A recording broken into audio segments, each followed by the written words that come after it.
For the record, AI did not write that bio, my wife did. Super awesome to meet all. This is my family. This is the Johnsons, my wife Sarah, my 4 kiddos. They're amazing. I thought I'd give you a shout out. Lucio, well-rounded. I am an old guy. Bud Johnson sounds fake. It's not a real, it is a real name. It's not fake. Tell people it's with a D, not a T, so you can remember. Okay, first off, thank you so much, POMA, and of course all of the staff that has made this event incredible. Some of the staff I've worked with: Brittany, Robert, Michelle, Stephanie. Thank you to the whole team. Can we get a round of applause for these people?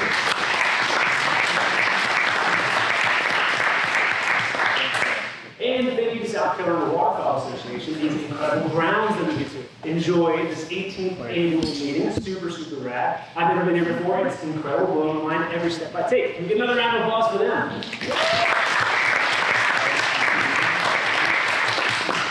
All right, and also one bit of housekeeping before I begin. I do tend to talk a little fast and a little bit of a mumbler. I'll try to fight both of those to slow down. I also have like a 4-hour presentation, so I hope you're ready. We're going to try to condense that into about an hour, and then we start a little early. That's awesome. Hopefully there's going to be a little time for Q&A at the end. So if you are the AI haters, the AI lovers, the people who just want to ask some wild questions, hopefully we'll have some time at the end to kind of ask those questions. Maybe you can get a little community here going on. But when I got the invitation to speak at POMA first, of course, I went down the wild rabbit hole of what POMA is and learning everything I can about the association. And honestly, the hairs on my arm started to kind of stand up. This is a group of storytellers, passionate about conservation, promoting fair and honest content, capturing and sharing compelling stories, celebrating all things outdoors, and helping members build and maintain their businesses. These are my people. Where have y'all been on my life? So it's super nice to meet y'all, to get a join with the association. Very excited to be here. I am a professional photographer and entrepreneur and all those wonderful things that my wife writes about me, and Brittany read for me. Thank you, Brittany. But my photography for the last 20 years has mainly been weddings. Yes, I'm primarily a wedding photographer. I won't bore you with a million photos. To be specific, 5.5 million photos. That's how many photographs I've taken, and I've taken every single one of them in my entire photography career, specifically weddings there. But you might be sitting there wondering, why on earth is a wedding photographer talking to us, a bunch of seasoned, strong, outdoor professionals, right? That is y'all. Did I hear right? Yeah. Fantastic. And that's mainly because of 2 big reasons. First, I do actually shoot media and content for outdoor sports and a lot of military tech. I'm a freelance photographer, and I've been able to work with some huge and powerful names, specifically in the defense industry. Creating marketing materials for over 5 years now. So yes, I'm originally a wedding photographer, but I do shoot a bit more as well. And don't tell my wedding clients this, but shooting commercially and products is frankly a lot more fun as well. And sometimes my kids even get to visit me and wear these $10,000 NFTs going on. Secondly, why I still got the invite is in late 2022 and all of 2023, I went hard into AI. And I started hitting this education circuit, kind of teaching small and large businesses all over the States on how to implement text-generative AI specifically. Now, there's image, there's video, there's even music. I was talking to some people about some of the music AI that's coming out, but specifically about text-generative AI. That's really where I got my team and got into this technology. And even more specifically, where businesses can interact with like adjacent demographics. You know, which in the outdoor and gun community, you know, there are a ton of people out there who need your content, want your content, would love to learn about your products, but maybe they don't know they need it yet. Maybe you've got social media blocks. There's certain words you can't say, or if you do say, if you risk it, maybe you'll get kind of pushed down in the, we'll say algorithm now, we might change that word in a second here. But maybe these other people, they don't know they need it because something has blocked you. Maybe the payment processors have pushed you around, pushed you out. And you need creative tactics to grow in this industry. And I know at some point, some of you in this room might be interested, but some of you also might think I'm Satan himself, ushering in the new world order. I promise I'm not. Okay, yes, no, I got a couple nods, sorry. So today, before we go deep in AI together, I kind of wanted to establish a hopefully some credit. I promise I'm not just some young buck trying to overturn the apple cart. I'm not some bright-eyed techno-utopia guy. I've never met the creators of some of these AI products. I don't trust them as far as I can throw them. That's honestly kind of why I'm here today, is to empower and to educate y'all. I'm not suggesting AI will or has to steal our jobs, or should, or shouldn't. I'm not here to necessarily go either direction. I hope you can kind of make that up in your own mind. But as a media professional, as a content creator, as a career photographer and writer, just know that I do respect the industry and speak about these things, not just to promote change for change's sake. And I'm sure we've all experienced that in our industry or otherwise. But rather, I want to be an ambassador, or maybe a guide of sorts, to teach others about this new technology, so that together we can use this technology to elevate the industry and not exclude individuals. Is anybody here starting to feel almost a little excluded from some of this new tech? Like it's going so fast, so rapid, I just can't keep up. Awesome, get a few handshakes, a couple of head nods. Yes, it's moving so quickly, and spoiler alert, May 9th, it all changes again. OpenAI, the creators of ChatGPT, announced a new search engine. If you thought Google had its claws into everything, everything might change come May 9th. But before we dive in too deep, I just want to do a quick temperature check. And this one, I know I've been getting head nods and something. I want to see hands for a second, okay guys? So who here in this room has used at least once a popular consumer-facing AI, be that ChatGPT, Gemini, Grok, Meta AI, Llama, Midjourney? Okay, it's a lot of hands, that's awesome. Let's go ahead and get a little bit more specific for today. So how about ChatGPT? Have you ever used that one once? Okay, awesome. How about Gemini? You might have heard that one. Gemini, Meta's AI, Grok. Got a few more hands. Llama, Midjourney. Okay, all these, I'm not making these up, by the way, these are different names. That's all the story. Okay, so overwhelmingly, it's ChatGPT users. So let's talk on there for a little bit today. Who here uses ChatGPT a few times a month? How about a few times a week? Yeah, a few times a day. Let's get the dials. Okay, a few minutes, that's awesome, cool. Awesome, sweet. And who here uses the paid version of ChatGPT? One single hand, that's awesome. Okay, sweet. By the end of this, if you're scared, if you're happy, if you love me, if you hate me, out of all this, I can't tell you how enough. Try the paid versions. It will blow your mind. Well, by the way, I'm not paid to say that, but you'll see what I said. Okay, one last question for you today, for now. Friend or foe? Who thinks AI is a foe? Who is it? It's a net negative for the industry, for society, for jobs, and humans. Any foe camps? Okay, cool. Who thinks AI is a friend who's using these things? It's actually, instead of taking your job, it's taking your job to the next level. Anybody in that camp? Okay, a little less confident hands, that's cool. Who has no idea and really hopes that this presentation was held in one? Okay, so awesome, cool. So much power here. Okay, so we're going to cover a lot today. Let's talk about some of the good stuff first. Okay, some things that you can do personally to kind of tiptoe into the world of AI. We've got a couple people already tiptoeing, that's fantastic. Let's talk about some good things that you can try maybe personally before you deploy them professionally.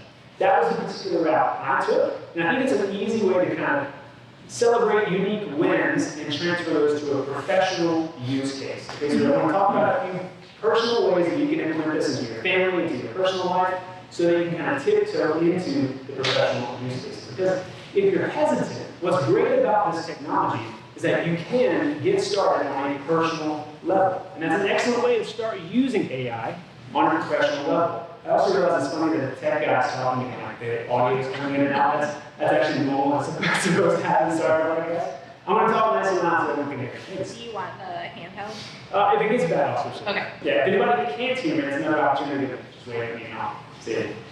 So, after this presentation, I hope to inspire you all to view this AI revolution as an opportunity and not exclusively a threat. And I've had a chance to meet a few of y'all before I came up here, and I kind of asked you that, what are your opinions? Is this going to destroy us? Is this our savior? Is this going to steal our jobs? And everybody's like, you've seen the movie Terminator, right? Everyone's just double checking us, and yes, I've seen Terminator. Yes, I know about John Connor, I'm sure he's looking at us with some skepticism.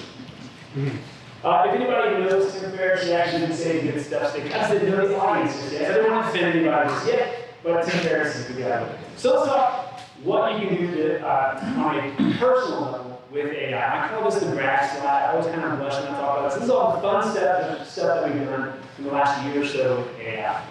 So let's establish some of that correct.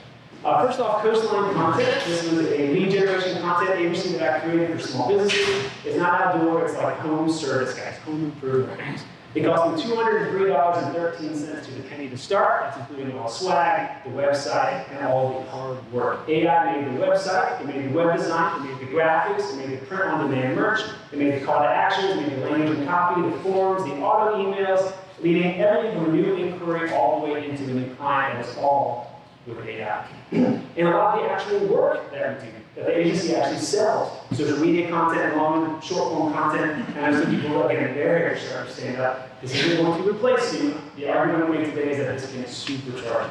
Social media content, scripting, strategy, content calendar, short form social media, all that supporting the long form content, all the applicable holidays and sales opportunities, and a whole lot more, nearly all of it was completely AI generated and scaled throughout.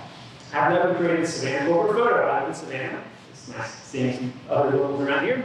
Savannah Corporate Photo, another entirely AI business, now employing 8 other photographers and cinematographers, all structured on the skeleton of AI functionality that allows us to scale this awesome photo video business.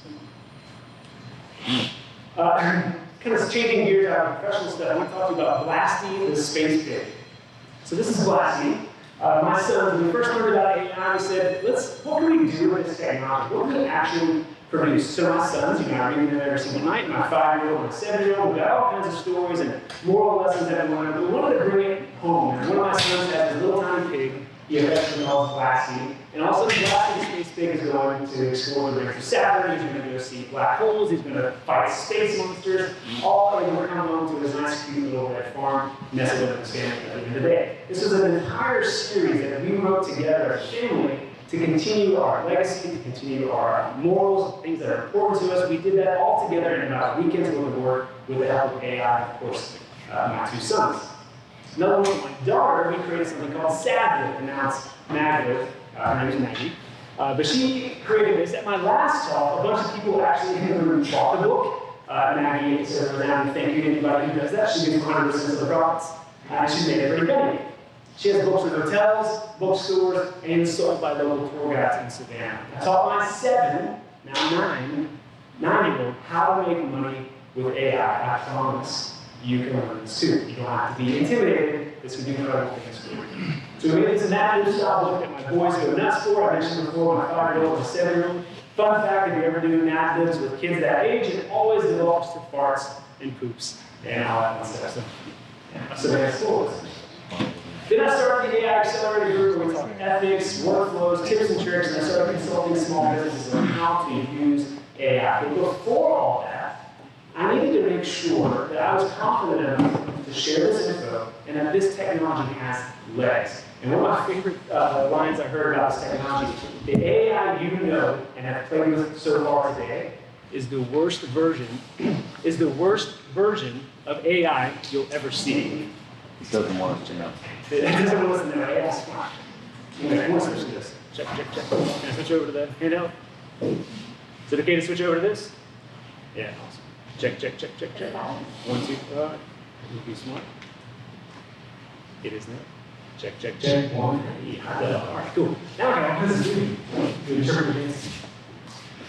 So I wanted to make sure this tech actually had some legs to it, right? That's kind of what you might be thinking in your chair, like, why do I need to learn a new piece of technology?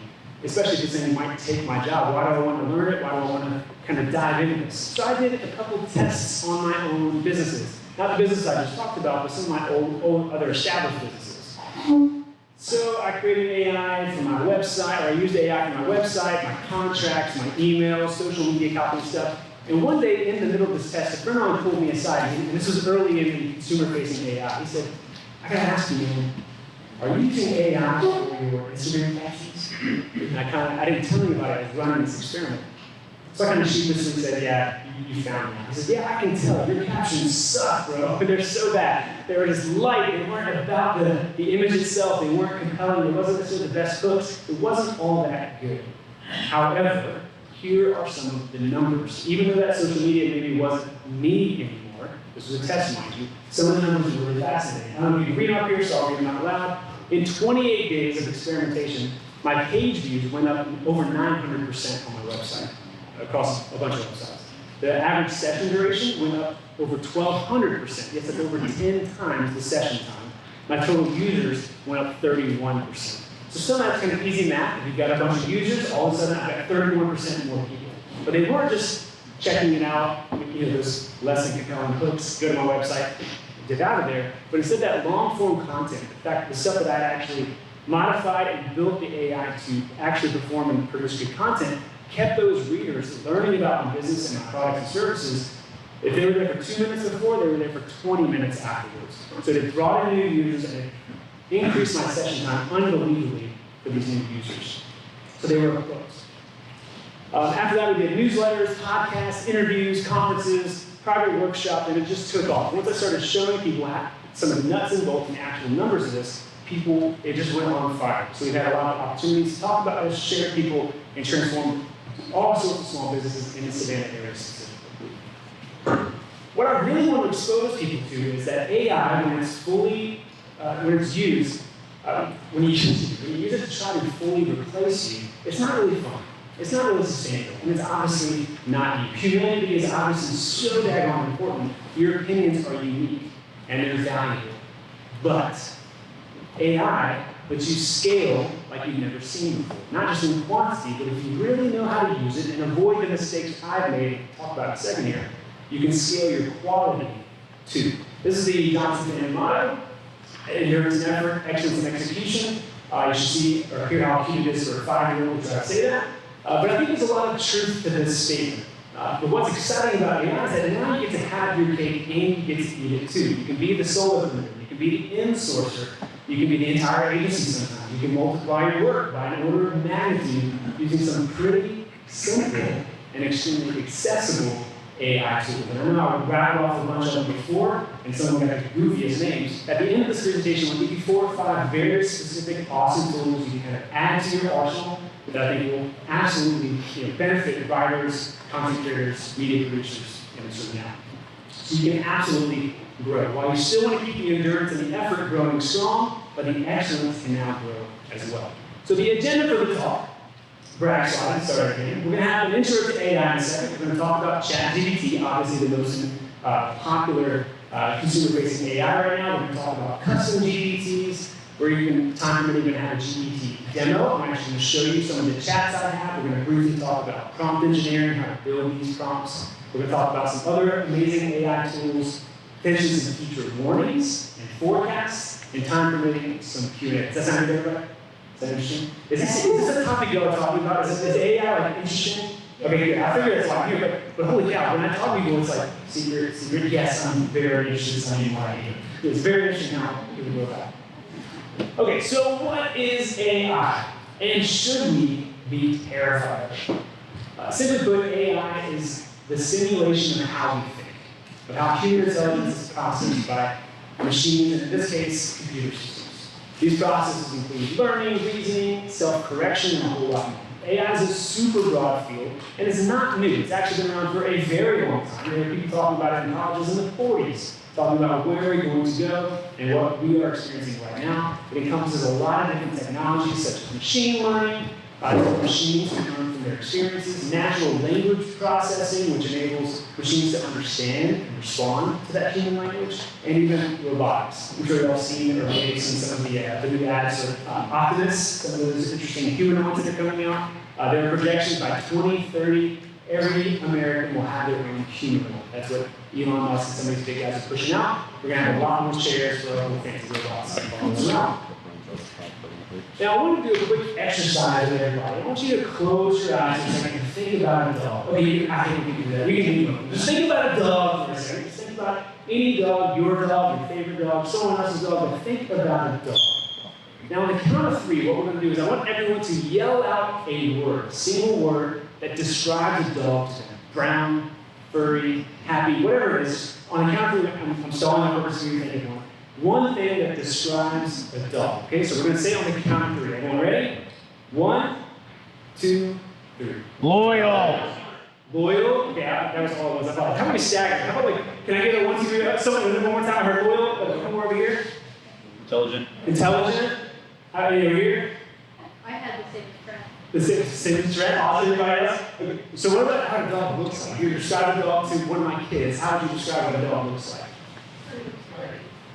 He's a fuzzy little love bug. Perfect. Okay, so these are good things to know about a dog. If you're trying to describe a dog to somebody, you might start there and slowly work. Okay, well, it's got paws, it's got fingernails, it's got a tail sometimes. All these different things that kind of make up this dog.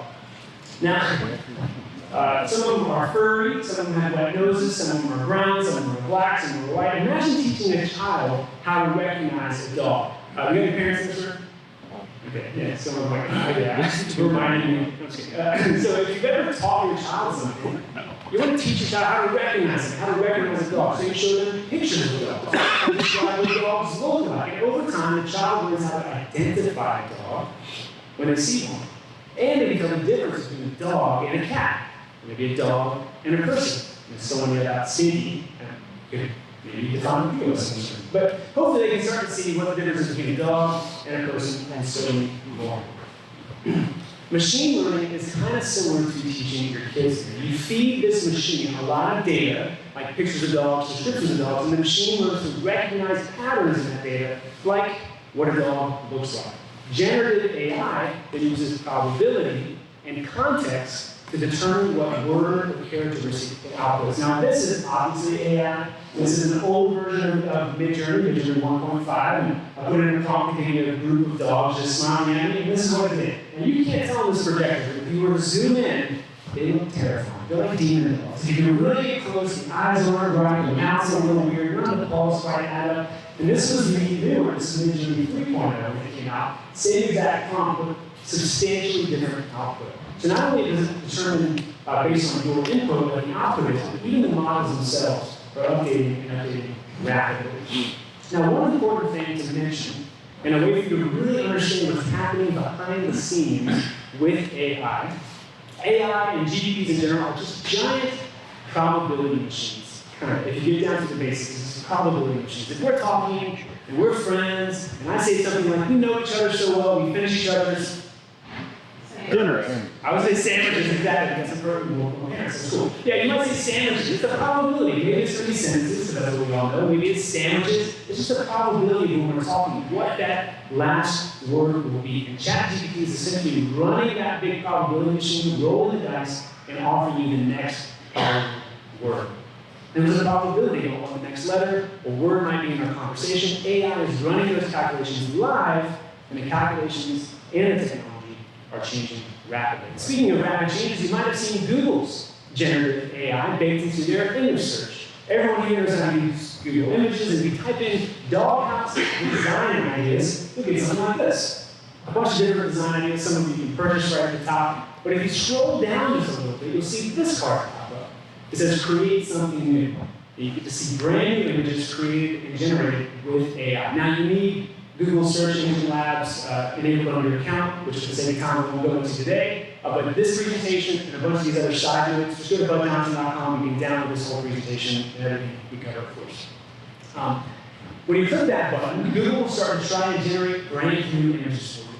Never before seen before, right out of the ethos. If you're a photographer or content creator, this might cause the hairs on your arm to stand up a little bit. They're never seen before. They're not real photos, and of course, your search with the prompt. It's your search with the prompt appended to it. I took the liberty and it took the liberty and guessed on some of the prompts you might want to see. I typed in doghouse design ideas, and all of a sudden Google is going to take that and start guessing what prompt I might want to see more designs. In this case, you wrote a doghouse that looks like a castle with turrets and a drawbridge. The doghouse is made out of wood and has a cozy bed inside for the dog to sleep in. This image doesn't exist until I push that button, that prompt went through, and all of a sudden it started to give me these images, all within Google Image. So I chose the first castle one, changed it to spaceship, removed the turrets and drawbridge bit, and clicked generate. You can actually edit and modify these prompts. We're not going to go super deep into prompt engineering, but if you're using some sort of image gen, usually there's a prompt appended and you can modify those things live. So I changed it to spaceship, and boom, it generated these amazing doghouse designs for me. But I thought, what if we can go further? Instead of just using one tech stack for AI, could we use the different AIs against each other? So this is Google's AI. I wonder if I can implement some other AI tools to keep this project going. Instead of just some ideas about doghouses, what if we can actually build one with AI? So I asked to go a little bit further. I said I wanted to actually create this house in real life. I took it over to ChatGPT, I uploaded the image, and I said, hey, can you use this image as a reference and help me create the blueprint schematics with materials and dimensions so I can attempt to build a doghouse just like this one, or at least pass it to a board worker more talented than me. So we started with doghouse design ideas, and now we're trying to get blueprints that someone else can make. So we did a pretty good job, but I'm still not done. We kind of spit it out here. Right before this, there's like measurements, the materials list, these are some tips, all of the choice before that. Yes, going out there. I said, great, okay, thanks for that information, but can you summarize this working project for me in a narrative way if I wanted to explain this project to a carpenter? Feel free to be pretty specific with the dimensions in the paragraph, but don't make it too lengthy or complicated. You see how I'm already talking to this AI and kind of bossing it around. I'm trying to narrow it down to a specific request and giving a very precise parameter. So don't make it too lengthy or too complicated. So I open up another chat instance with DALL-E, the image generation from OpenAI, copy that narrative paragraph to see if I can get a blueprint or materials list so I can actually build this. And this is for the first one. Also now we've got a three-dimensional sketch of what this doghouse is. But it still wasn't quite right, so I asked for an exploded diagram, like an IKEA blueprint with materials list. And in the back, I actually draw the finished doghouse. I stopped right there at each turn. And AI is amazing, but let this be an example. It's not 100% production ready all the time. This is not a materials list. It's not an adequate blueprint. There's no instructions. It is not quite right. But isn't this fun? And an incredible way to kind of get a head start into a really challenging and complicated project. And I think you can start to see some of these breadcrumbs, how AI isn't 100% prime-time production ready in every use case, but you can see how close it's getting. And like I said, this is the worst version we'll ever see. Now, why is AI important for small businesses? Why is it important for the people in this room? Because it can automate a lot of repetitive tasks. It can provide insights and data, it can enhance customer experiences, and of course, a ton more. AI is a super powerful tool that can give your business a unique competitive edge. And I know in this industry, sometimes some key words just cannot be said on social media. What if you had not just a thesaurus, but now someone that can actually build some of that content out for you, tease it out, goodness, at the very end of it, you can say, now make it all rhyme like it's a Dr. Seuss story. And we'll see if we can do that for you as well. And we can discuss here in a few moments some of the more professional aspects. Some of these other things we're going to read on, we've got website copy, ad copy, sales scripts, social media content, entire social media campaigns, of course, your negotiation stuff, your UVP, your business work, all things that are super important, collaborating with other vendors, all the like MOUs, the understanding that you have different vendors, different companies, different businesses, all of that can be managed or maybe enhanced by AI if you already have it. So one quick fun fact, if you ever hear the word algorithm, which who here has been pushed around by the algorithm? Everybody want to do this sinking algorithm for everything, right? And then 4 days later, the algorithm's changed again. I thought I had it down pat, it's all changed again. If you hear that word algorithm, I want you to think AI. Because that big old multivariable equation of this algorithm is actually being learned, updated, and perfected by a $1 trillion machine called social media. You are already being influenced by AI. Hopefully, helped by AI, and knowing how to manage it to keep you from being controlled by AI. Everyone with me so far? All right, cool. So, what is GPT anyways? Before we jump into a demo, we're going to look at GPT in a second here. I think it's supremely important to understand the term GPT. This is the prevailing AI tech right now. GPT is generative pre-trained transformers. Generative meaning obviously it generates. Transformers is the technology that this whole tech stack is built on. We won't bore you there. The most important one for you and I is the P, pre-trained data. That's the one that we can actually modify and control. You might have heard this before, garbage in and garbage out. This is true for your body, it's true for your mind, and especially for something like a computer. If you train AI exclusively on bad data, guess what type of output AI will generate? Bad data, terrible data, in fact. And this is where the experienced creators in this room should actually be excited. Because you are positioned better than anyone else just joining the industry, because you have a library of data and content that you can train your own custom GPT on. Now, not a lot of people know that, particularly if you're using the free version of ChatGPT.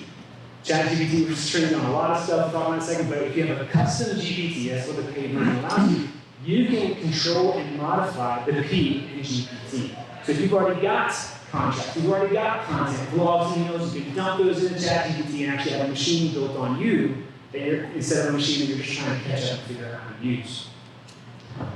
Of course, using that custom GPT not only can you train it on the content you're going to produce, but it can better understand you.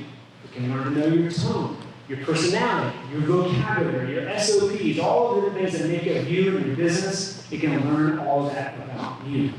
And I mentioned custom GPTs because ChatGPT, just plain old vanilla ChatGPT out of the box, might not be trained on exactly what you're hoping. Has anybody here, particularly in this industry, I love doing this type of test, where you've gone to GPT and asked it maybe something specific about like a firearm, and you're like, yeah, and what's the output? Never do. It's never good because of what it was trained on. If it doesn't know the product, how could it possibly output something, right? You have to feed it something. Much of what ChatGPT was trained on was the wild internet, 4chan, Reddit, stuff like that. Need to remind you, garbage in, garbage out. So much of what we know about ChatGPT is farmed off of a bunch of content that none of us would really probably even relate or resonate with, particularly in our industry and products. There's also biases. Has anybody heard about Google Gemini? I mentioned briefly before. I don't know if you've watched the news or not, but it completely pooped the bed when it was first rolled out recently. I won't get into specifics because it can slide right into your own politics. I'm sure you the libertarian in me will just be your head. But it was pretty gnarly. If you watch the news, it got pretty bad. They pulled it, and I don't know if you saw this, they lost $60 million in one day because of this massive mistake. So both of the demos that I'm about to go kind of quickly through. By the way, links to these demos that I have here, links to these chats will all be on budjohnson.com. You can download them using to your heart's content. But both of these demos are built on what I mentioned, custom GPTs. So I mentioned this a few times, but this is the number one reason, in my opinion, you want to get the paid version of ChatGPT. At least try it. It's a monthly thing. It's $20. It's worth trying for them. You can actually build your own custom GPTs, and you're not stuck with that vanilla GPT that, like she said, is not up to par. You can build over your own content, your own knowledge base, your operating procedures, business plan, business mission, and so much more. So, I know I'm a tech guy. I'm going to switch real fast over to Chrome, and we're actually going to see a chat that I have in ChatGPT. It looks like most of you all have at least touched it, so you'll recognize it. We're not going to go with like, this is how you sign in. But we're going to take a look at some of the different things you can do with it. What's up? See, that one's actually not up. Mouse over there with this. Oh, I spoke too soon. We're back. Sorry, guys. Where's my mouse? There it is. Okay. All right. So this GPT, yes, for writing photographers, I'm just going to pull this one up here because I thought this would be a good one for you to look at. But this particular one, I'm going to go into prompt engineering 2D right now. But I just want to show you that when you talk to an AI, the first thing I recommend is just talk like it's a new employee, like it's a human, when you like one of your children. They can looks like talk. But you kind of want to be very specific, very basic. You can fill out a huge equation and include a lot of key directives and terms if you want to. But honestly, you can just really start off and say, oh, GPT, we're going to do some work today. This is what we're going to do. Well, I want you to ask me some questions to help me develop a strong, unique value proposition. We're going to force your UVPs. I want direct, open, artistic, nuanced, concise, reminder of what I've done for business. So now I'm not just prompting the AI to give you something, but say you're entering into a new business or maybe starting an agency, pulling something where you're like, I need some help here, and I don't really know the next steps. You can actually ask AI, you can prompt AI to prompt you. So the AI came back with a bunch of great questions. Here's 10 questions AI is going to ask me to fill out to the best of my ability, and now it's going to understand who I am. Spoiler alert, the paid version. You can also just put it in your website. And it will scrape your entire website, learn everything about you, every blog, every word you've ever written on your website, and it can learn who you are that as well. But here's some random questions. Again, I won't bore you with details, and then I just kind of answered those questions best I could about me. Great. Also, start spitting out unique value propositions. Obviously, for businesses, you gotta know who you are and who you're serving. In this industry, you gotta know your products, you gotta know your services, your expertise, your places, locations, processes, for all these things. But you also have to know who you're talking to, who's your audience. I had the pleasure of chatting with a few people before this as well, talking about like, my bread and butter, what's really important to me. It's not just the marketing for your direct demographic, who you already know purchases your products and uses your services. But I bet in this industry, there's a lot of adjacent demographics. You might be appealing to like a dad who needs to protect his house and what type of firearms and do that. Well, the dad's not always around. You've got this adjacent wife who you never talk to because the AI and algorithm never feeds your stuff to them. But what if you can use AI to directly target those adjacent demographics? And this allows you to do that. So you can think of what's my unique value proposition, how is it going to resonate with somebody else. Again, you might not have ever thought about marketing in this detail. You might not have gone to college or university to figure this stuff out. AI can literally tutor you through every step of the way. So AI is kind of tutoring you here, developing these UVPs. I say, great. Now, with these UVPs in hand, let's refine them. Now, this is the important part that a lot of people miss, particularly when experimenting with AI. Here's the prompt, please do this thing. Here's AI, and you're like, like I said, it's just not good. Believe it or not, you can just keep hitting the AI. Maybe hitting is not word. Keep asking the AI for more, refine it, get what's better. Tell me what's amazing. Tell me what needs improvement. Tell me what's okay. Tell me what's going to satisfy not my key demographic, but perhaps my adjacent demographics. How do I speak to those people that I currently cannot speak to, or maybe I've got a wall based on whatever technology or social media where I can't get to them? How do I get around those types of defenses?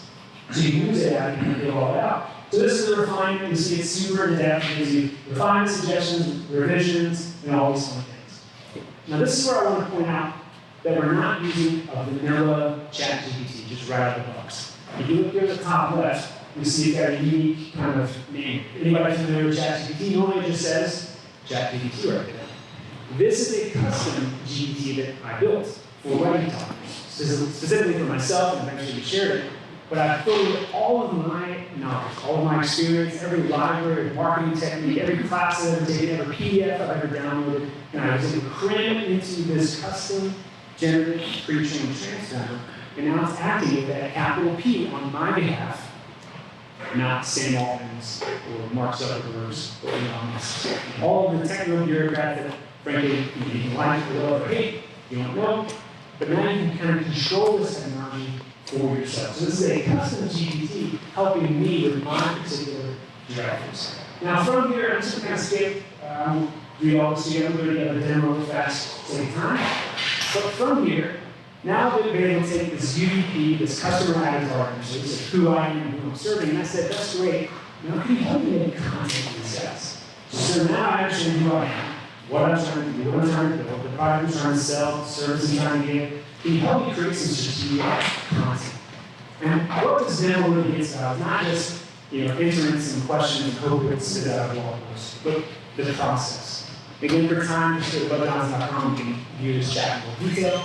But it basically breaks down, you don't want to just say, give me a blog, but rather you say, hey, give me some titles. Give me some seasonal titles. Here's a product description. Give me some ideas. If you're ever in a position where you have writer's block, I know we've got a lot of writers in this room. Does anybody experience writer's block from time to time? Yeah, so you're like, this is what I do. Why is this not working? Never again will you have to experience writer's block. It's almost a choice. You can add that whatever hurdle, whatever bump you're currently on, you can't get past. AI can 100% do that for you. If you're brainstorming ideas, brainstorming titles, if you're not sure about those adjacent demographics and how you can communicate to them, ask AI to brainstorm those things. And don't just ask for one. That's kind of the traditional approach. I'm trying out AI, give me a good title for this blog post. Oh, that was trash. Next time, give me 15 titles for this blog post. Emphasize best industry practices. Give me some alliteration. Give me unique vocabulary. Maybe give me vocabulary on a third grade reading level so that it really fits into this marketing scheme. You can ask for so much more in your prompts, and it's a single request. So the biggest thing about prompt engineering is not the variables you can plug in, but just that multiplier. Never ask for 1, ask for 2, ask for 5, ask for 10 different examples. So this one, we're going to go down. This is the customer avatars that the previous demo kind of culminated in. So I want to create a year-long content strategy based on those avatars and based on our UVP that, remind me, AI did it for me. I didn't even do it. AI is going to do all that for me, and I want you to create a year-long content strategy. So to do that first, I said, let's think about some problems that my users or that my clients or my customers are going to face. You in this room, you might, that's a common question, right? What are some of the problems that face you on purchasing this item? Like we talked about the gun sales. What are some of the problems people come in contact with when they're making an educated decision about purchasing a gun? Well, you might already know those out of your experience, but perhaps OGPT doesn't. So you prod the AI to think about some of these unique problems that your consumer demographics face. Now you start catering that content specifically to that. In this case, it's like, here's some problems, finding the right photographer, available concerns, budgeting photography, all that fun stuff. Pre, post, wedding specifics, and so on. It can be very, very specific and very, very robust. So great. Okay, given this list of problems, let's dive deeper and identify specific issues closely related to my UVP and those customer avatars that I said. Brainstorm on unique challenges that my photography can solve. So you might already be in a position where I've touched AI and I've used AI, but it's not really singing my song. It's not really me necessarily. You can keep asking and say, hey, based on some of these things you've already covered using AI, can you go a little deeper? Instead of just what are some common problems, what are the really unique problems that I am situated to uniquely solve? And I hope you start to see some more breadcrumbs here, where it's not AI that can just replace me, but now AI is magnifying all of the solutions that I try to bring to different clients. Does this kind of make sense for people? Where you kind of cool. On the same page. So given this, it's going to start giving us some unique ones, location scouting, seeing what's ready today, artistic, interactive, all these fun things. And it gives me as many as you ask for, and in this case, ask for 8 to 10. So cool. You have various problems. Now I want you to combine both of this for me and give me a high-level blogging strategy over the next 12 months. You see, I did not just ask for a blog. Ask for blogging strategy. Give me some headlines. Give me some highlights. Give me something seasonal. Give me something that's going to resonate with the people I'm trying to approach, but also match the season of the year. You know, I don't want to just talk about wedding photography during Christmas. I want to talk about Christmas wedding photography with whatever your product services in here as well. So I'm sure we've all got these things in the back of our heads. How many people in here, writers, content producers, and you're like, you completely call off our holiday content? Oh man, it's Veterans Why not for Veterans Day? Is that happening right? Yeah. Have to suggest us to not time. If you want to not miss those things anymore, you can ask AI to build on this approach. Rather than just saying, hey, give me the result, let's talk about some high-level titles. From there, so you got January, February, so you got a bunch of unique things here. You know, incorporate your travels into your life. It's stuff that with problems that we outlined before. Give you a big list of problems, give me unique problems. Now we combine those problems with my blogging strategy. I start with blogs. You can change that over to magazines, web publication, YouTube, long-form videos, whatever that is, whatever long-form piece of content you use to capture your customers. You can use AI to build all that and then spin up a bunch of social media afterwards. We'll get to that in a second. So here's a bunch more blog ideas for the entire year spit out. Cool. I said, alongside each title, provide a targeted list of SEO words, suggest URL slugs, and enhance searchability and relevance to the topic. You see, I'm building this castle, this impenetrable SEO dome around my product or service one step at a time. So I want to have a title, I want to have some options, I want to have like 2 a month, but also based on industry best practices, give me some good SEO terms. Give me a good URL slug. Another one if you're a writer, if you kind of run this in yourself, that's a big hurdle for a lot of people. How do we generate these things? How do I know what works? Great. So now it's giving me the same titles, it's giving me SEO keywords, it's even giving me a good URL slug for this particular post. Go on, all these months. I know I'm rushing, my multi-fashion runs, this is a good speed y'all. So a bunch of stuff here, the whole week. Great. Let's dive deeper into a specific blog post. So you'll see it. Again, we're building this asset. We've got titles, we've got SEO, we've got slugs even. So now it's actually fleshed out the blog post. For a quick demo here, it's going to start giving us an outline. I always like to ask for the outline first. That way, this is an important part too. Is we don't want to lose the human quality control elements of this. We're not even talking about people here. Copyright law from 1976 is still trying to catch up with the 90s, let alone today in 2024 with AI. So I'm not talking about the legal aspects, I'm talking about the breadcrumbs of building unique data and doing this the right way, where you can have quality control built into each and every step of the way.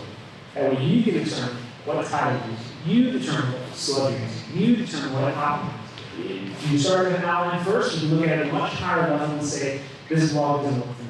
Or move, section 2 to section 1 and kind of bounce it around. You have that unique quality control. Again, you're not just asking, can you write this law for use? So it's giving you all this things to talk about. Now, mind, this is just an outline. It even gives you, here's the recap, here's the encouragement to reflect, here's the call to action, schedule and consultation. Great, here's the outline, now we're going to comprehensive first draft. And this is where you pause the screen, because I bet there's a bit of a spectrum, even in this room, on where you feel comfortable utilizing and implementing AI into your implementation. So the reason why I said in the beginning, something you might say to yourself, is some people, a lot of times people say, I'm uncomfortable with this. This feels like plagiarism. This feels like taking someone else's work. Or I'm relying, now, I remember my teacher when I was learning math in grade school, said, you're never going to have a calculator in your pocket. You got to learn this. And now we have the entire encyclopedia knowledge in the pockets. So just know that we are going to have a gradation where you feel comfortable using this type of tech. And the reason why I introduce this to so many people in this manner is because it should be done. We don't want the Zuckerbergs of the world to determine precisely and only how this type of technology is used. If you are empowered and know how to control that pre-trained data, it's no longer in the hands of a bunch of technical bureaucrats, but now it's in you, the creator's hands. You decide what's created, how, what speed, the quality control, and all of those things. So here I'm asking for a comprehensive first draft. Now in this demo, we're going to kind of pause the demo for a second. I do eventually get all the way down to a final draft. Then I'm even asking for some image, give me some generative images that I can think of when I go to my portfolio. What images of mine might match AI's to make this a robust blog post. So there's a lot of steps along the way. If anybody writes here, how many of y'all sit down and boom, in one go, write out the perfect blog post every time with SEO, URL, all of your photos, maybe a few of them because of your experience, but probably not everybody. So if you find yourself in a position like, I've got a unique bottleneck, perhaps you don't need to throw out your entire workflow, but rather you can employ AI at that specific bottleneck. If you're just a guy, I can bring like blog posts. I don't know what the title is, and I don't know how people are going to find it. But that's what AI might fit for you perfectly. And when I say this, the experienced people in this room who already have a wide library of data, rejoice, because you're in the perfect position to train these custom GPTs on you, on your business, and where you want to go. You can even analyze yourself. So if you don't know, like, yeah, I've written 50 blog posts, and some of them hit, some of them miss, not entirely sure. You can actually deploy AI to analyze those things. So what vocabulary level am I speaking? When I write, what reading level is this? I know I've talked to some people that have already used some AI tools like Grammarly to check the grammar, spelling, stuff like that. If you it's the technology's at a point now where you can introduce those checks, essentially hiring an editor for you personally. So AI is not only just some big conglomeration, some big tech thing that you can be part of, but bring it down to you, bring it down to your personal preaching data. Let's go some time here here. So it's got the whole first draft for me, which is going to be really cool. So now, this is my favorite part of the whole thing. Because you might have a first draft written, it's got a title, SEO, all that kind of stuff. You're like, I don't even know what I'm looking at. Is it good? Is it bad? What's the industry best practices? Maybe you are new or reading this, and you're like, I've got this new job, my boss is asking me to write a blog post, and I'm not trying to show what the best practices are. Well, you can always say, hey, I want you, Mr. AI Inbox, to actually review this blog post. I want you to apply best industry practices for blog writing, make recommendations for improvements in clarity, engagement, SEO, adjust the language, all that fun stuff. And remind me, talk to my old customer avatars. Think about my UVP, think about who I am. Maybe you want to measure some of my old content And now, having we change that first draft, and now we've got second draft. Actually, yeah, I did a presentation like this to Savannah State University, and this is where all the professors can shift in and see, what is he talking about? Because again, you decide where you want to take this technology. Some colleges are outright saying, we're going to have AI detectors. If you send us a paper, homework assignment, we're going to run you through the detectors. If we see AI, you're out of here. Very quickly, students realize, okay, AI, when you write that term paper, make sure you misspell 5 words, make sure that you get it bad grammar at least 2 or 3 times, and it will pass every single detector. Or you can say, hey, there are AI detectors, AI. I don't know what they're testing. Can you deploy and change this blog post to satisfy those detectors? I don't say that to to scare you or thumb nose at you or something like that, but think about how you want to use this tech, how other people use this tech, and how you can deploy it in unique, creative ways. It is a bit like a Wild West right now, but it's up to us to kind of determine where this goes. So it's going to review the first draft, give recommendations for improvement, which is hilarious, right? You thought, hey, I crammed it through AI, I put it through the filter, and out came this blog post that should be perfect. It's from AI. Where else can I? Yeah. Right away, it's like, hey, here's some improvement. Enhanced clarity, engagement, core storytelling, settings, add visual elements, how to boost your SEO. So even though it spit out something good enough, perhaps, you can actually deploy AI to better AI. It's kind of like in that first example where I was using Google's AI to kind of fight against OpenAI and kind of use this idea of image generated by Google, but now it's break out with OpenAI ChatGPT. So you can deploy not only AIs against themselves, but you can use a single AI against itself. I think we'll finish up this particular demo right about here. Okay. Now for this blog post, I want to create social media content that highlights key points from this blog post. It offers quick tips, shares quotes that resonate with the target audience, specify content formats and platforms like Instagram or Facebook or using, stories, post videos, and how they link back to the blog. These suggestions on Hook or CTA to include so you can encourage interaction and engagement. This whole experiment of building a blog post is cool. But what if no one sees it? What if still the terms are not going to be searched by people? What if Google still puts up some sort of block, represses your information? What if there are ways to spin off a bunch of social media short form content based exclusively on your long form? Surprise, AI can do YouTube. Or at least bring someone out with you so that you can do that more powerfully. So within the same chat, in the same project, all broken down step by step, and now you've got an opportunity to spin up a bunch of social media that directly links to this long form content that AI can do. Is that cool with you, brother? That was like my wow. When I realized not only am I creating content that's strong, good, neat, has my injection, quality control, has my editing, but now I can spin off all of the required social media for maybe those adjacent demographics to find these blogs. Maybe you've got readers, you've got diehard readers that comment every time when the subscribe button goes out, email comes in, and they're on your website site. But what about your past? What about your kids? What about their best friends? Not quite into that yet, but maybe speaking about albums. Right now, all of us in this room are iPhones. If we all go to Instagram, and we're not because I'm not allowed to socialists, but if you go to Instagram and push the search button, I bet all of us would have wildly different results, right? We would all have something entirely different, and perhaps even embarrassing for some of us. What you're into, what you're into, or at least what Instagram thinks you're into. But the fact that we're all here today, we all bumped into each other with our Instagram, with this machine learning. And what it's going to try to do with all these adjacent new friends we've made is going to start prodding and sharing some of that content with people in this room. So if I'm super into fluffy dogs apparently, guess what? All y'all are going to start getting these little tiny ads sent to y'all to see if you too, adjacent to me, will start to see those. You ever been in a position where you look at your phone and you're like, I just said it out loud. Is it listening to me? Is it reading my mind? Spoiler alert, it is reading your mind. It's $1 trillion machine with this only prerogative is to serve you the next line of pixels that's coming in. It's a giant probability machine. And based on the probability that we're all here today, this type of work of using social media to lead you back to long-form content is where the money is at. It's where you can grow, it's where you can scale, it's where you can access some of these other demographics that maybe you were locked out of because you spin up that social media. I know that's kind of marketing 101.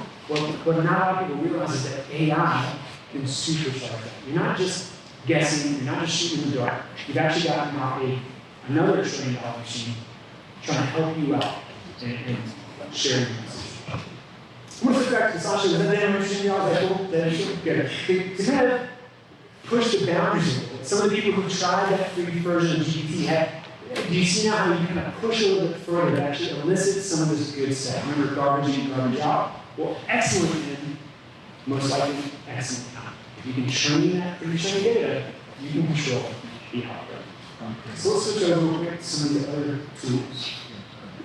I know we're pushing an hour here. I think I'm sitting between y'all and a meal, so we're going to quickly go through this here. So one of the first ones I want to talk about, you want to hear about, is Jasper. It's going to be one of the first ones on the scene. Jasper, I cannot recommend it enough for about 3 months. I promise you will outgrow it if you use it right. But Jasper is a great way to hold your hand. It's built on top of ChatGPT. So if you're ever wondering, like, okay, I want to use this, but how and where? This will guide you, will help you with product descriptions, will help you with eBay listings, will help you with social media, all kind of basically managing the library of content you want to create. Jasper will hold your hand and teach you how to use it. If you're at all confused how to use AI, I cannot stress enough how awesome Jasper is, but you're not signing for the year. You will outgrow it. But it's a great way to get your feet wet and to try something.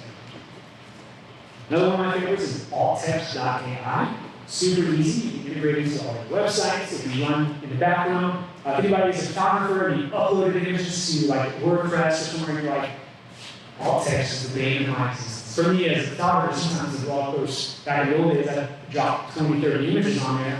The alt text was, just stay with it and hope the rest of that SEO kills it, right? Alt text can actually go back and see all of your old images and guess what that alt text is. Again, you can QC there, you can be smart and go back and change it. But every time you upload a future image, it's going to give you the head start and try to give you that alt text first. This works now even for brands. So if you're putting up an image, you know, like, instead of just black gun, it'll actually say Daniel Defense. It can actually be that specific for you. You can change it and it will learn based on the content already on your website. It's a phenomenal tool. Sharing it with alttext.ai changed my life considerably. Another one of my favorites is Gamma. A lot of this presentation is actually made with Gamma. But the actual slides themselves, if you ever find yourself wondering, like, how to present somehow, and I don't have the time to make a PowerPoint presentation, or what's Keynote, and how do I do this stuff? Gamma is incredible. You can put in a transcription of your entire speech, you can put in your notes, and it will create a slide deck, a presentation deck for you instantly. I know we've got some people who present regularly to someone else who's making a bigger decision. You've got editors you got to get to, you want to make sure that you look nice, that communicates well. Gamma is where it's at. It's a great way to just dump in a bunch of data and get something beautiful with the click of a button, and of course you can edit it from there. Glass. We got 2 more. Glass is another one of my favorites. This one is a seamless extension that works on top of YouTube. Now, what's interesting is Glass, since it came out, now YouTube has taken some of that functionality and brought it in. I don't know if you've seen this when you're on YouTube. On the right-hand side, sometimes it'll start to show you the transcription, the whole transcript of the video. Cool. Some of that you have to like accept. Some of y'all might be wondering, but if you accept the terms, it'll start transcribing some of those videos for you. What Glass does, and it runs seamlessly, so it'll cute little button on YouTube. When you're watching a video, you push this one button, it'll transcribe the entire video, it'll send it over to ChatGPT for you, and it will summarize it, it'll give you 5 bullet points, and then from there you have the entire transcript of the video. You can spin up short form, you can spin up your articles, you can spin up your highlights, you can put quotes, you can do all sorts of stuff using Glass. It's such a cheat code for long form video, it's the absolute best. If you're ever wondering how to transcribe your own work sometimes I put a private YouTube video just so I can use Glass to pull the transcript and run summaries just from me talking about it. Another really cool. And the last one is definitely for the photographers in the room. This is called Aftershoot. This is my absolute favorite. I'm a volume photographer, shooting weddings and products, and sometimes my day will have 20,000 photos in a single day. Aftershoot will cull all those photos for you and even edit them. There's a couple of interesting things, like there's a marketplace, so if you like a particular famous photographer, you can even kind of match their style. Of course, they've donated or they've allowed those representations. More importantly, it can learn from you. So if you're already, again, an established creator with a library of information, you've already got photos, right now, so we're gonna have a video in a couple months, but you've already got photos made, you can actually start to match your edit. So you upload all of your previous work, you can upload a lighting catalog, it'll read all those things, and match your coloring techniques and your editing techniques. So for someone like me who shoots at volume, this is a great tool. It's taking maybe like a wedding, that could take me 10 hours to edit total, but now it's 30 minutes. Usually I just come home from a wedding, push start, go to sleep, wake up, and it's all 98%. So if you're a photographer in the room, this one is all. Okay, so remember the Johnson family motto: endurance, effort, excellence, and execution. AI doesn't have to replace this. If you are firm in your standards, AI scares me, I don't want to deal with some of this copyright stuff, the plagiarism stuff. I get it, it's totally understand. I hope I've given you a few breadcrumbs where you see this revolution doesn't have to take over everything, but you can integrate it into particular steps of your workflow. We're not all going to turn into those wall-e people floating around getting up, right? We want the endurance and effort. We want that excellence in execution. But why not use all of the tools available to us to grow and to increase? Imagine the first group of guys on the job site building houses by hand, and all of a sudden the guy shows up with the first electric saw. The noise, the smell, the speed, the saw that's spinning too fast you can see with your eyes. And I imagine the pushback was probably huge at first. That guy's got an unfair advantage. He's going to build houses way faster than us. The generators are going to include all these valid concerns, but who here, when building a house, makes sure that all the builders today exclusively use hand tools? The one I'm showing is the same. But when someone's building a house today, you're not saying, hey, make sure everything's done by hand. I got like 10 years to build this house, it's taking our time. Now, maybe there are exceptions to this, and maybe you might be saying, yeah, I would actually do want that craftsman approach. And I bet you're also the person who's maybe a little hesitant to this AI stuff. There's still obviously a market for that pure human contact, but I bet most of us in this room building a house would rather build a house quickly with the tools available. We don't want to hamstring people building our house using old antiquated tools. We want the new electric saw. These new tools translate to new opportunities. So where is this going? Real-time problem and solution identification. Like I wrote in there, give me some problems that my consumers run into. Soon that's going to happen live. In fact, it already is. I mentioned Instagram, when you push that search function, when you scroll and scroll, it's already identifying a problem. They want to stay on Instagram, the solution, this is what you want to see. Chances are, it knows you better than you know yourself. It knows your search history, it knows your geotagging friends, and it's going to serve you that next 100 pixels pretty damn accurate. It's a real-time problem and solution identification. What scares people, and what I kind of find interesting, is the decentralization of tools.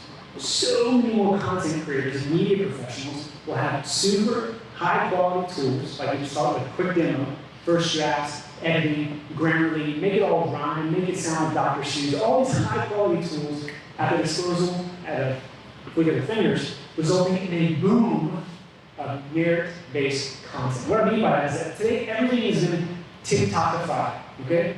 It's not about followers or subscribers anymore. In fact, Instagram had a big PR push just a few days ago. It's not about your followers anymore. It doesn't matter how many followers you have, it doesn't matter how many subscribers you have. You can join TikTok and in your first video, get 1 million views, even if you have 0 followers. And that's because the software and the system can prioritize and feed that information to the best audience at speed and scale like you've never seen before. It's all merit-based content. If your content is good, it will be served. You're also going to have on-demand content, potentially generated by a centralized source. That's the scary part, in my opinion. I think these tools will have a huge boom in decentralization, empowering a new army of people ready to make incredible content. My concern, the reason why I'm an evangelist for this type of stuff, is I think, and I worry, a lot of this will be homogenized eventually. Where all of the great content is just on demand, produced by one rock star, and everyone kind of feeds off of there. It's up to us to kind of change that flow where we can kind of have our decentralized say about these steps. So I want to leave you with this encouragement. Some of these tools and processes might seem daunting. I hope ChatGPT specifically doesn't seem too daunting, and I really want to encourage you to give it another go. But I want you to try it out. Before you try it out professionally, run some tests on your own established content. Run some personal tests. See if you can inject it into your family life, into your father, into your mother, into different things you can do with your kids. Interesting personal things. Fun fact, I like to run and exercise, but I can never quite grow the arms. So I actually put AI for a specific, I want to grow my biceps. I stuck to it for 6 weeks, and I gained 1.5 inches of my biceps. You can be that granular and specific on what you want AI to do, and it gets spit out. It can be your personal trainer, it can be your editor, it can be your best friend, anyone else. AI doesn't have to replace you. In fact, I don't think it can. It's not yet. But it can definitely empower you like you've never been empowered before. Yes, it can be scary. Yes, some of the legal cases have not been settled yet. Yes, some people will be lazy with this technology.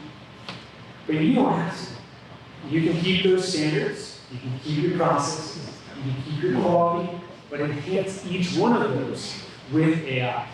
And more people using these tools, and more people learning about these tools, give all of us a much better chance of mastering these tools and not with them master us. So again, that's what kind of end with how impressed I was with learning about POMA and the people that made this association up. I can't wait to see this technology in your hands. The fact that you're already prioritizing community conservation, the fact that you're prioritizing high quality content and not just garbage in, garbage out. I can't wait to see what you do, professionals, media makers, content creators, with this type of tool in your hands. So when you can 10x your output, you're not going to be replaced. It's not going to take your job. You can take your job to the next level.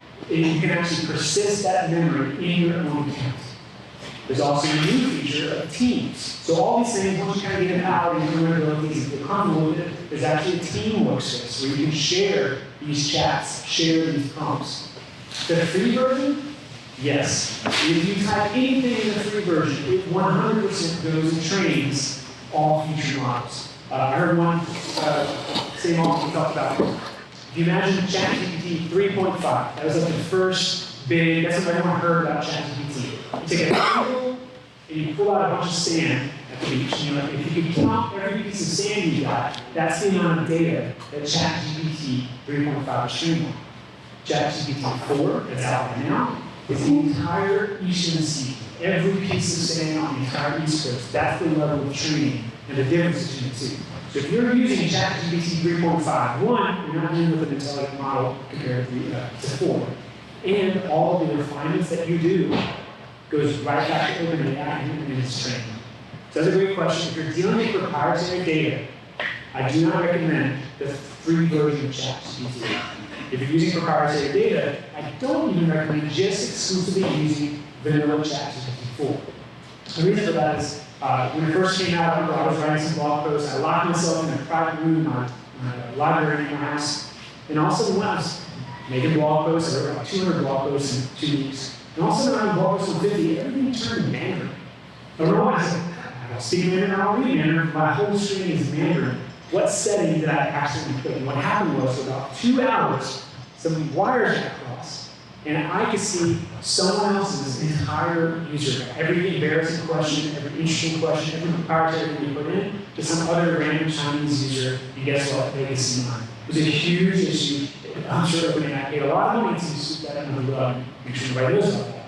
That proprietary data is only safe in the team workspace area. And so you want, if you're curious, free version, GPT-4 is $20 a month. The team version is $25 a month. So you go to team version. Team version. If you're going to do anything proprietary, I really cannot recommend enough to try the team version. One more exception to that is Jasper. Jasper, when I talked about before, that does maintain all your proprietary data in that library. So try out Jasper, like I said, get your feet wet, try that tech first. It does such a great job orienting and leading you through the steps for whatever you're trying to do. That's a great place to experiment and try out proprietary data. Does that answer your question? Yes, ma'am. Okay, so there's a lot of misinformation out there about the hunting laws we know. So say I want to write a post or Instagram post with my voice so I can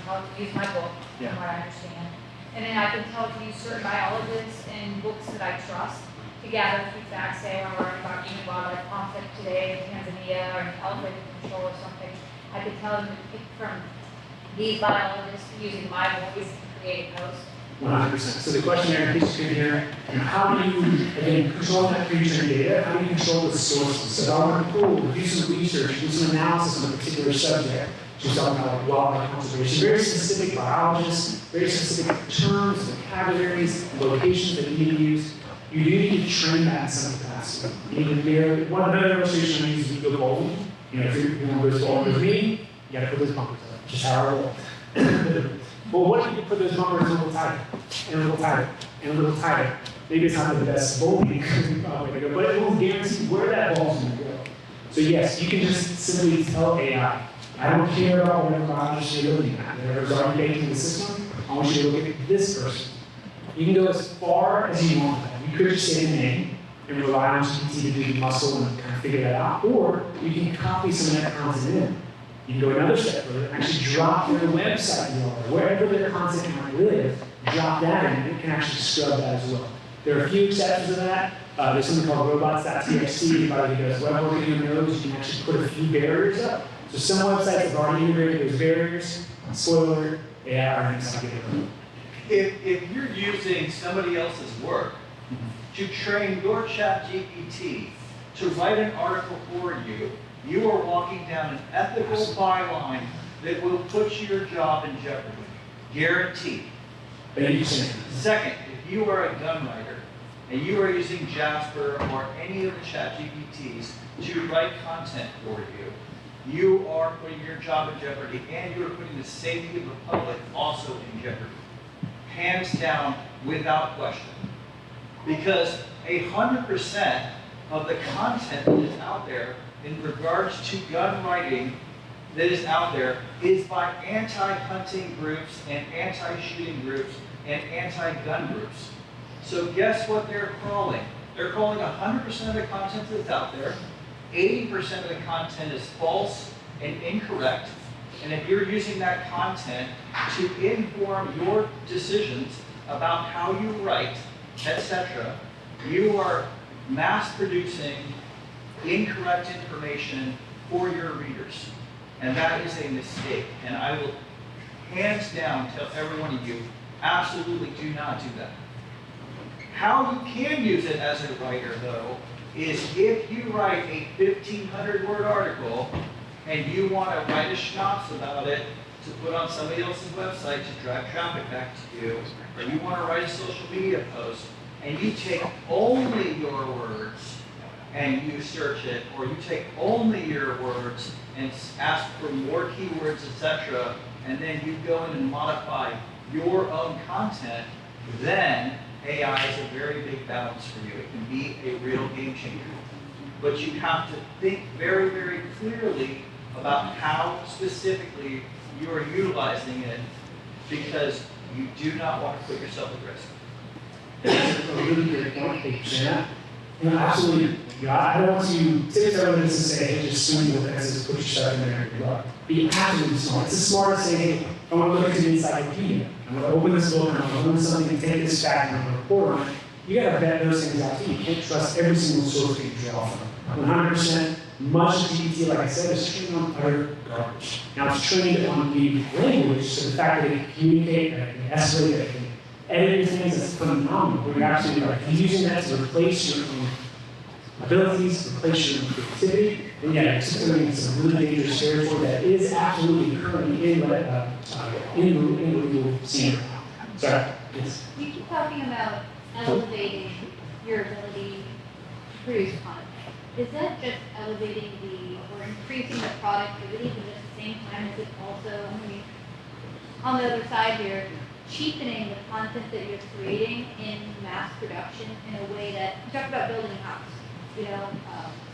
maybe you don't want them to use hand tools, but they're still going to follow the same rules. Whether they use hand tools or not are irrelevant. But if you did bring somebody in to do personalized design that's unique to them, so say Chris is really good at engraving or woodworking. He can do all of this extra stuff that I want, but if I hire Colo to do the same thing, his design is going to be incredibly different. So is it still contributing to the cheap innovation, Good question. So you didn't hear that. Is this ability to mass produce this content cheapening the content? I think again, this is where that section of the radiation comes in. I think absolutely. In fact, I ran a test, like I mentioned, my Instagram had a business. And my friends were like, this sounds cheesy. It's all good. It was silly. But it breadcrumbs some of my future customers to me as a whole topic. So yes, it can absolutely cheapen, make it super cheesy. Just like you said, if you're mass producing houses, all of a sudden, who cares if we got tools that do a crummy job? They're not sticking to the rule book. They're not sticking to the parameters that we talk about. Hey, we've got standards, we've got issues. Sure, these are going to be incredible tools, but are we using them to the standard that we should? That's it. That's going to be each one of us must share for a while in this Wild West kind of season. But I think each one of us has that moral and ethical decision. Like, is this cheating? Is this lessening? Am I using this as a research tool, as an editor aid, or am I using this to just do my work for me and not do it? I think there will be people who fall in that third camp and want that lazy route. And I bet you already have encountered those people in your career, in your industry. Most of my coworkers.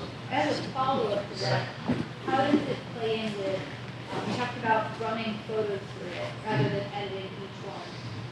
How does that play into that same scenario? If somebody's paying you to do the editing work that you've trained to do that they don't know how, why not just, couldn't they just take the photos, not pay you as much, and do the editing work? They very well could. That sounds like a use case. In fact, for me, before AI got big, I used to ship all my stuff to an outsourced editor. I had a great editor out of Australia. I loved it because we didn't have the same holidays.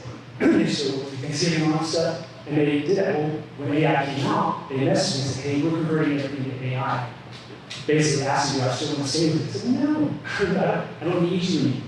And yeah, that was a job. It was completely utterly lost because I didn't in-source that. Now, for me, I'm celebrating, saving money, time. In fact, now I can QC the stuff even better. I can actually modify the changes at the editing stage, not the original stage. So for me, that AI empowered me personally.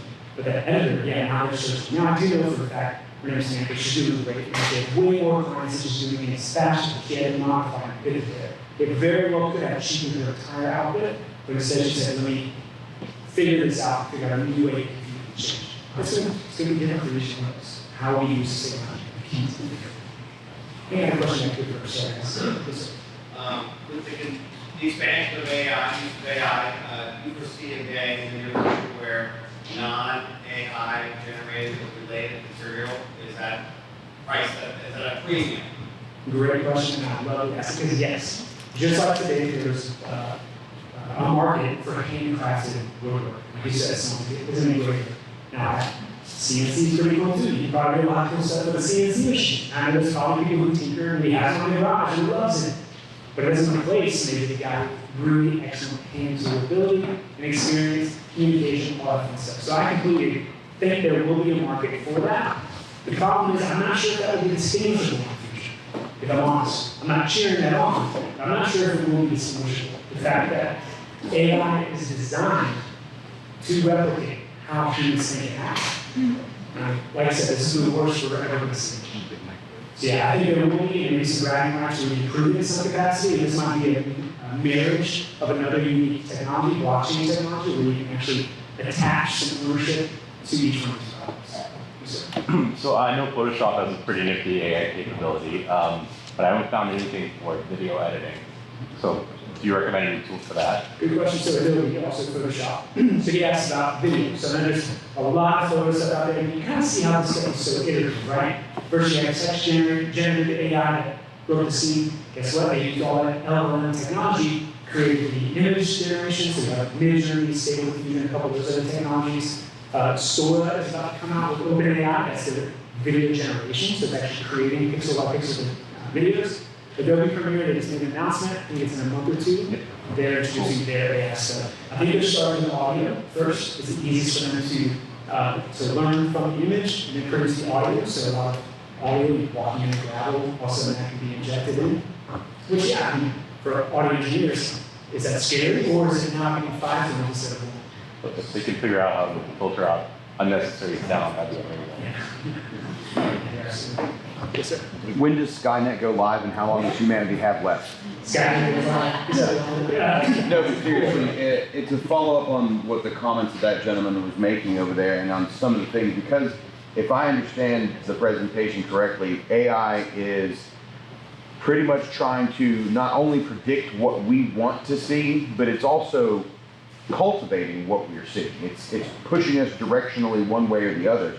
So given that, whether it's unintentionally or if it's by design, can the ideals that we hold, our philosophies, ethics and morals, like for me specifically the Second Amendment, or for some of these folks, hunting and conservation, is that being, have we seen already, or will we see in the future, in your opinion, those types of things being demonized or demonetized or pushed into a way where everything we're doing, we're spinning our wheels and it's sort of going against us?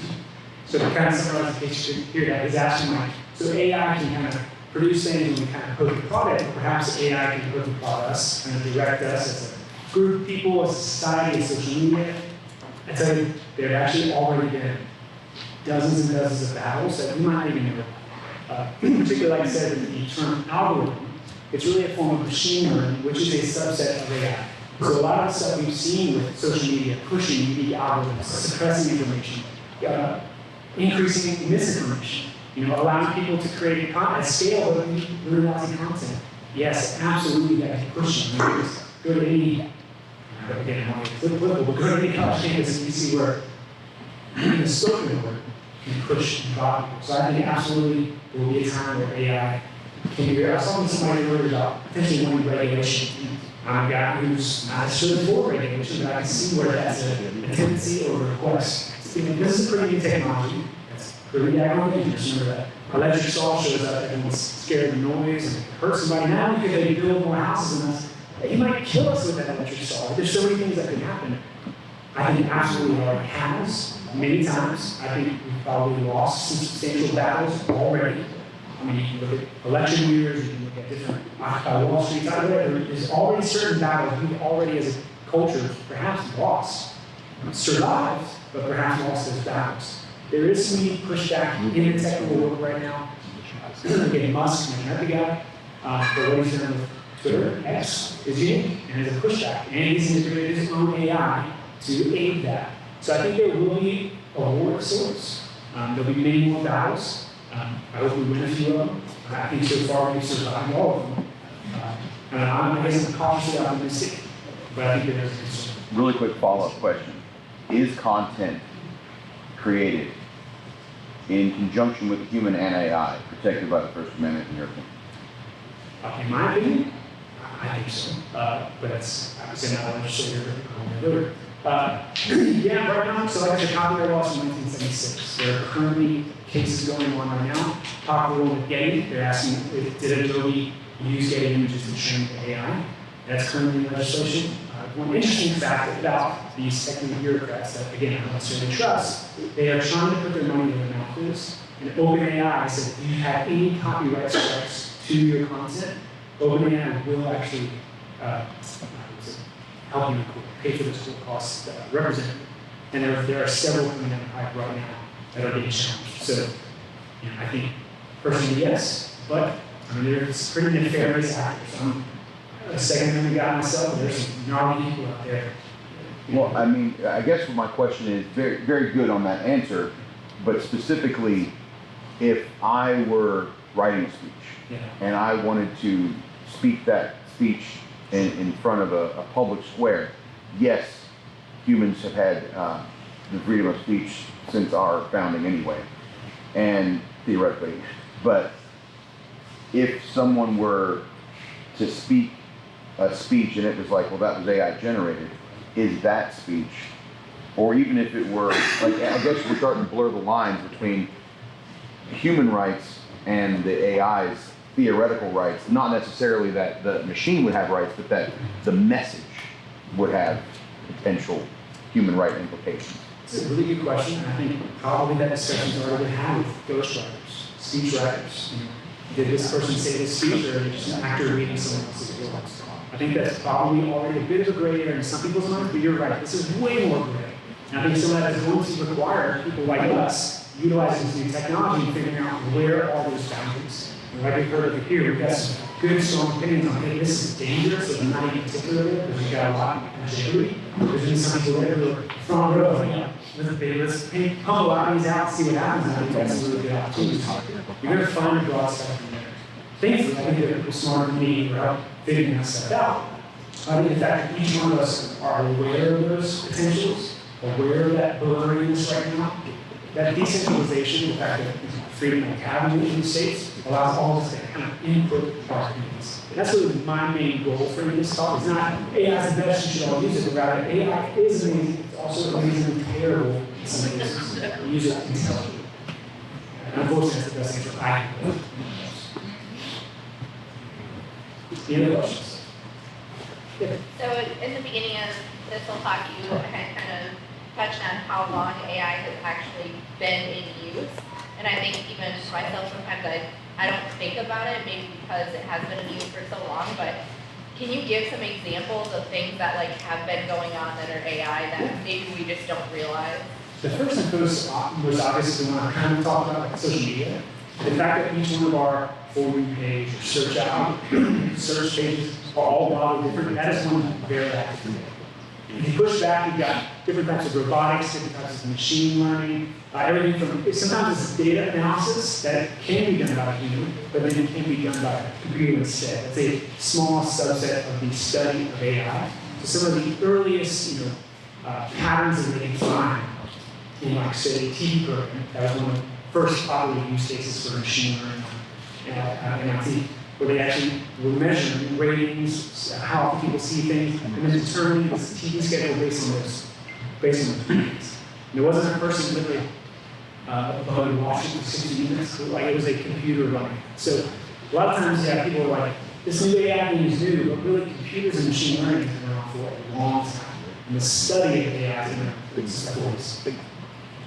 So I wish I had more pointing ones, but yeah, anytime you can train a model, train a computer, and you sort of like algorithm, so anything that's got some repetition, anything that's got a pattern, you can use a machine to recognize that pattern better than just very popular, that's current, and not past, is like full self-driving cars.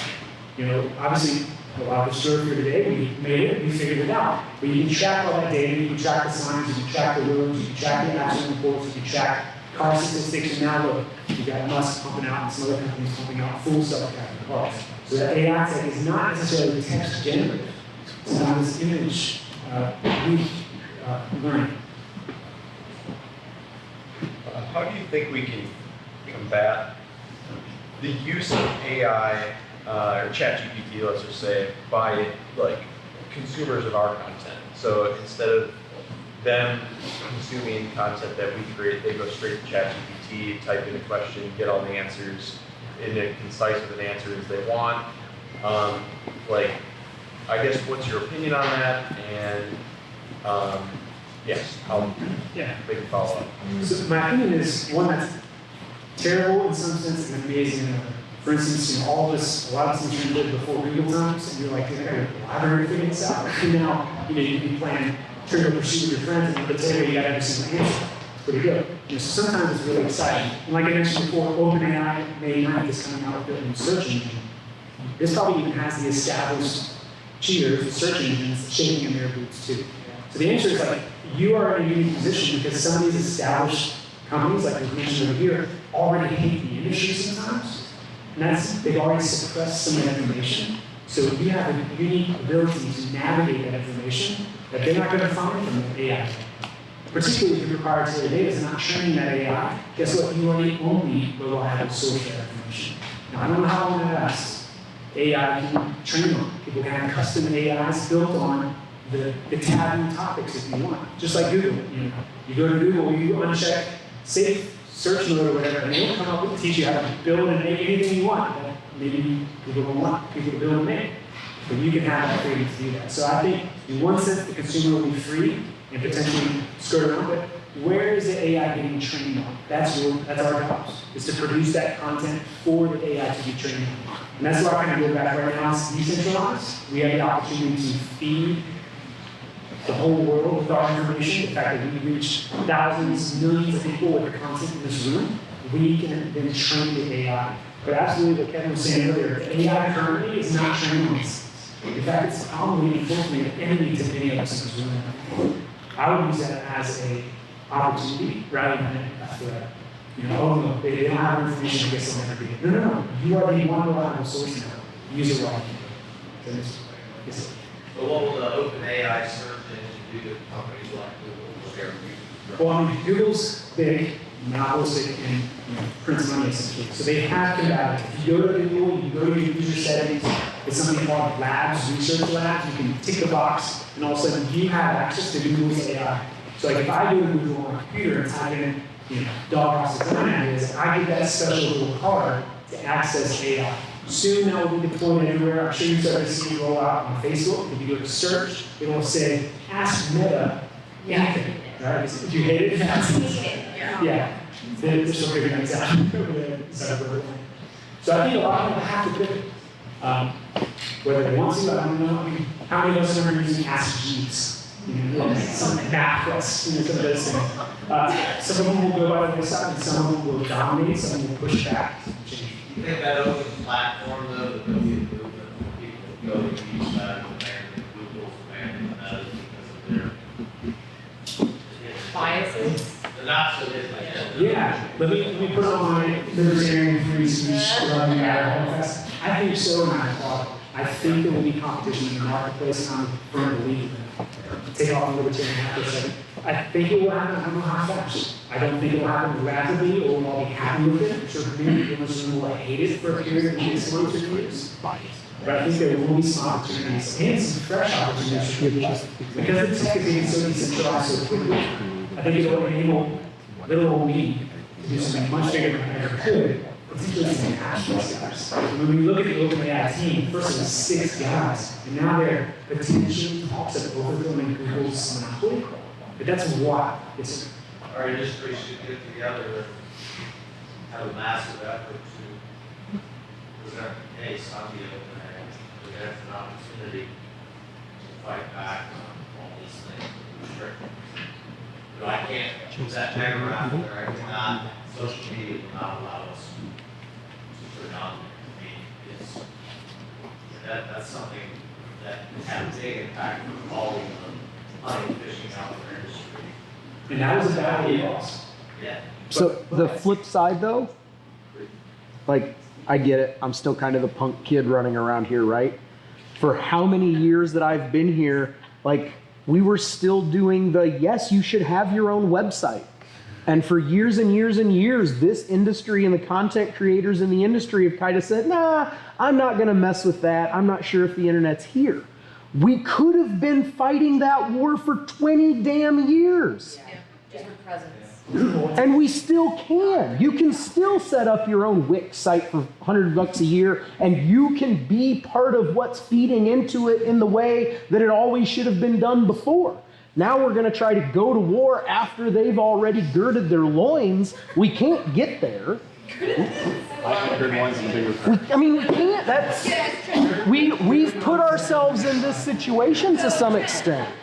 You have a great point, and you have a great point too. And I say, I feel like you lost that first battle, and I think all of us experienced that. Complete suppression of key terms, key words, problems, so much information, misinformation coming out. Like, is this You you saw lost before, right? about 4 or 5 years ago when they brought Zuckerberg and all of Congress and all these senators were asking the question, well, do you need to tell me that you're tracking my data? Yeah. I mean, the people that don't understand this, it's amazing. I think it's come a long way since then. And I'm not, again, I'm some Musk fanboy, Elon Musk fanboy, but there is some unique theory with Twitter and X. And I think that is acceptable on X right now. You could share, you could post that, you could promote it, you can have ads in there and stuff like that. And he's actually introduced his own AI built on the entire Twitter framework. So his AI is on rock. If you're a Twitter premium user, you have access to it. I recommend it. It's cheaper, $8 what it's built on. His idea is a free truth-telling AI. And he's trying to combat the misinformation that himself before. So there are unique players. Now, I don't know those motivations. I don't never met the guy. But there's some interesting ideas coming where there will be some competitive advantages. There'll be some competitive losses. There'll be if it doesn't pan out. Like Grok is this amazing technology that no one uses. Everyone's using OpenAI. If you know anything about Sam Altman, the guy at the helm of OpenAI, he's not going to see eye to eye with us. I guarantee that. But he's at the helm with this amazing technology that we can still use in this room. But there might be some other players that are worthwhile looking into. Any other questions? This is super fun, by the way. Awesome. Well, we're not some AI guy, and I just want to tell you some of the tools that are available now, maybe some futures, warnings, and things that we think about in the future, and how we can prepare for them. I really am super excited to see what you do with this technology in your hands. So thank you for having me.